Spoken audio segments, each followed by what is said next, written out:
Hey everyone, Mr. Mack here.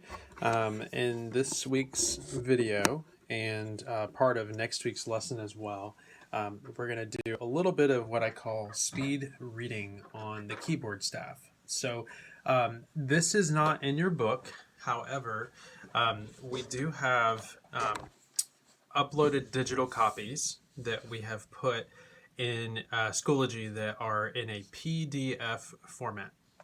Okay.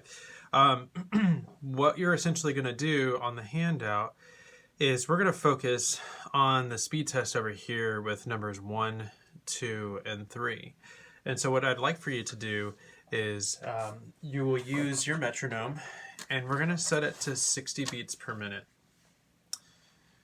And before we even start reading through the line here on number 1, we have to memorize the staff and our treble clef, which in our previous video we spent some time saying all the notes as we see them going up and down the staff. And so if you can remember, the treble clef, all of the spaces are going to spell out the word face.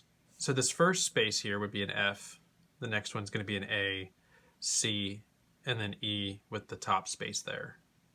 And when we have the note names on the lines, we have E, G, B, D, and F. A good acronym to memorize is Every Good Boy Deserves Fudge. Okay, so what you'll do is you're going to turn on the metronome, and we're going to speed read through line number 1.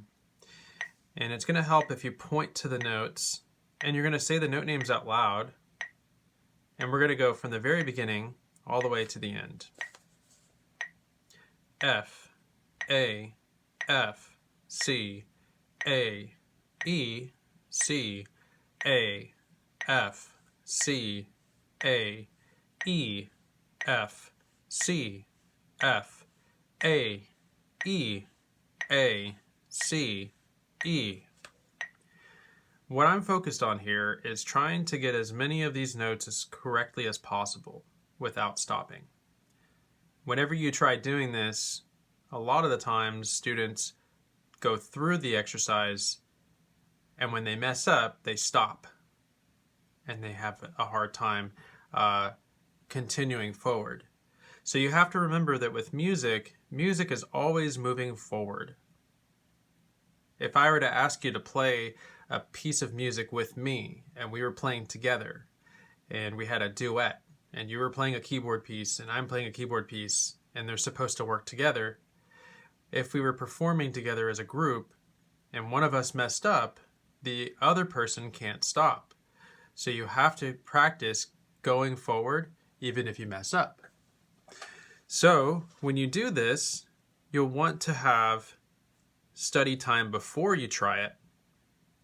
And that may include stopping in the middle of some of the exercises before you even perform it to make sure that you feel comfortable with some of the patterns. So for instance, in the middle of number 1, you'll notice that we have a very large jump from this note down to this note. From this note jumping up to this note. Those are the notes that we tend to struggle with a lot because we are skipping around the staff. For the second part of the video, you'll want to get a good look at example number 2, and you'll do the same thing. Example number 2, you'll notice the notes have shifted to all of the lines that are on the treble clef staff. So in your video, you'll set up just like this, and you'll go through and you're going to just do examples number 1 and 2, speed reading at 60 beats a minute, saying the note names out loud as you move across the staff, and try to get as many correct as possible. Again, the goal is not to have it perfect, but we want to continue moving if we mess up.